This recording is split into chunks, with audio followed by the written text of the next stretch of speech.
அதே மாதிரி செல்லில் பதிகிறது, கல்யாணத்துக்கு முன்னாடி செல்லில் பதிகிறத பார்த்தீங்கன்னா ரொம்ப சிறப்பாக. ஸ்வீட்டி, அம்மு, குட்டி அம்மா, கல்யாணமை கரெக்டாக 3ஆம் மாதம் ராங் நம்பர்னு போட்டு வச்சுட்டேன். ஆமாம், இப்போ நீங்கள் ஒய்ஃப்கிட்ட பேசுங்க, அடுத்தவங்ககிட்ட பேசுங்க வித்தியாசம் இருக்குது. பேங்க்லேருந்து சும்மா ஒரு அம்மா பேசட்டுமே 1 மணி நேரம் பேசலாம். அந்த டாக்குமெண்ட்டுக்கா இந்த டாக்குமெண்ட்டுக்கா. அதே மாதிரி ஒய்ஃப் பேசினா 2 தான், சரி வை, அவ்வளோதான். மொத்த பேச்சு அவ்வளோதான். 1.5 மணி நேரம் பேசின பேச்சு தான், அந்த ஒத்த பேச்சு தான். அதே மாதிரி இன்னைக்கு நான் சொல்கிறேன், நீங்கள் உடனே ஜாதக நோட்டை எட்டு வரக்கூடாது. இந்த டிவியில் பார்த்துருக்கீங்களா ராசி பலன் சொல்கிறத? உலகத்திலே பெரிய கொடூரம். நாமத்தை போட்டு இப்படி உட்காந்துறாங்க. மேசராசி நேயர்களே, அவங்க சொல்கிறத நீங்கள் கவனிங்க, கவனித்தா ஜோக்காக இருக்கும். மேசராசி நேயர்களே, நீங்கள் போக வேண்டிய திசை கிழக்கு அப்படின்ட்டா. நம்ம ஆஃபீஸ் மேற்கு பக்கம் இருக்குது. அதே மாதிரி சொல்லுவான், மகர ராசி நேயர்களே, நீங்கள் போட வேண்டிய கலர் பச்சை அப்படின்டா. யூனிஃபார்மே வெள்ளடா, எப்படி போட முடியும்? அதே மாதிரி ராசி பலன் டெய்லி போடுவாங்க தெரியுமா? பேப்பரில் பார்த்துருக்கீங்களா? பேப்பரில் பார்த்துறேன். 1ஆம் தேதி போடுவாங்க எல்லா ராசிக்கும் மகிழ்ச்சி. ஏன்? அன்னைக்கு தான் சம்பளம் வாங்கியிருப்போம். 2ஆம் தேதி போடுவாங்க உல்லாசம், நேற்று சம்பளம் வாங்கியிருக்கான். 3ஆம் தேதி பேரானந்தம், 3 நாள் தான் ஆச்சு. 4ஆம் தேதி போடுவாங்க அன்பளிப்பு, எல்லாத்தையும் கொடுப்போம். கரெக்டாக 10ஆம் தேதி போடுவாங்க குழப்பம், ஏன்னா காசு கொஞ்சம் குறைஞ்சிருக்கும். கிளீனாக 20ஆம் தேதி போடுவாங்க அலைச்சல். ஏன்? அடே 100 இருக்கா, அடே 50 இருக்கா, ஒரு 1000 ரூபா இருக்கா, அதை கொண்டு கிளீனாக 25ஆம் தேதி போடுவாங்க ஏமாற்றம், ஒருத்தன் தரமாட்டான். கரெக்டாக 31ஆம் தேதி போடுவாங்க தன்னம்பிக்கை. ஏன்? அடுத்த சம்பளம் வந்துடும்.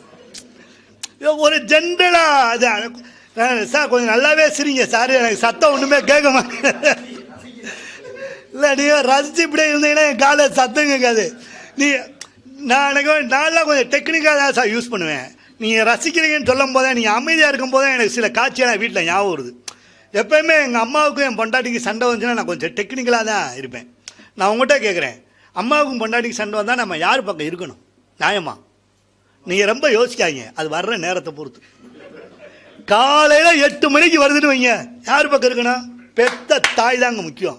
காலையில் 8 மணிக்கு நம்மளை பால் ஊட்டி வளர்த்து நம்மளை இத்தனை தூரம் வளர்த்தாங்கல்ல, அம்மா தான் முக்கியம். கைதட்டுங்க, அம்மாவுக்கு விட பேசல, பெத்த தாய் தான் முக்கியம். அம்மா பக்கம் தான் இருக்கணும். எப்போ? 8 மணிக்கு. இதே நைட்டு 8 மணிக்கு வருது, யார் பக்கம் இருக்கணும்? யாரு பக்கம் இருக்கணும்? எங்கேயோ பிறந்து எங்கேயோ வளர்ந்து நமக்காக வாழ்றால பொண்டாட்டி, அவ பக்கம் இருக்கணும். ஓகே தானே? இதே மத்தியானம் 2 மணிக்கு வருது, எங்க இருக்கணும்? பேசாம டீ கடை பக்கம் வந்துடணும், கட்டி உருளுங்கன்னு. அன்னைக்கு ஒன்று என் பொண்டாட்டிக்கு எங்கள் அம்மாவுக்கு சண்டை. நம்ம யார் பக்கம் இருக்குது? எங்கள் அம்மா என்னை பார்த்து ரொம்ப சோகமாக மூஞ்சியை ஒரு மாதிரி இப்படி வச்சு நிற்கிது. எங்கள் அம்மா மூஞ்சியை பார்த்தோன்னே எனக்கு ரொம்ப மனசு கஷ்டமாயிடுச்சு. என் பொண்டாட்டி மூஞ்சியை பார்க்கல, ஏன்னா பார்த்தா பேச்சு வராது. இப்படி இருப்பா,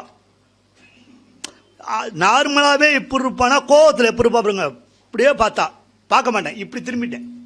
இப்படி திரும்பி இங்கே பாரு, எங்கள் அம்மாவை ஏதாவது சொன்ன வீட்டில் இருக்க மாட்டேன், அவ்வளோதான் சொன்னேன்.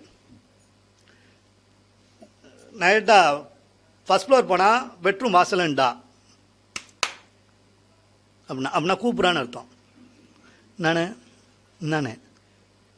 நானே நைட்டு 10 மணிக்கு உள்ளவா குத்துறேன்றாங்க. ஓ, ஆடியோவே இல்லை, ஒல்லி வீடியோ தான், உயிரே பகுது. நீ ஆனால் அதுக்காக நான் பொண்டாட்டி பயப்படுறாங்கலாம் நினைக்காங்க சார். என்ன மாதிரி அரட்டி வேலை வாங்க, என் பொண்டாட்டி அரட்டி வாங்க யாரும் முடியாது. காலையில் 5 மணிக்கு எந்திரிப்பேன், அடியே பங்கஜம் எடுத்து போடுற பாத்திரம் தருவேன், எடுத்து போடுவான், பேச விலைக்கு போட்டு வந்துடுவேன். ஆனால் யாரும் என்னை கண்டுபிடிக்க முடியாது. ஏன் சொல்லுங்க? நைட்டியை போட்டு தான் விளக்குவேன். வெளியே இருந்து பார்க்குறவங்க சரி லேடிஸ் தான் விளக்குறாங்கன்ட்டு பேசாமல் போயிடுவாங்க.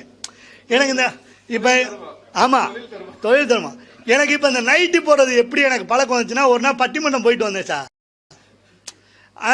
பட்டிமன்றம் போயிட்டு வரும்போது நானும் தேடி பார்க்குறேன், கரண்ட் கட் ஆகிடுச்சு, கையிலேயே காணாம். கொடியில் இப்படி பார்க்குறேன், என் பொண்டாட்டி நைட்டி தான் இருந்துச்சு. இப்படி கையத்தாங்க விட்ட பட்டுன்னு உள்ளே போய் செட் ஆயிடுச்சு.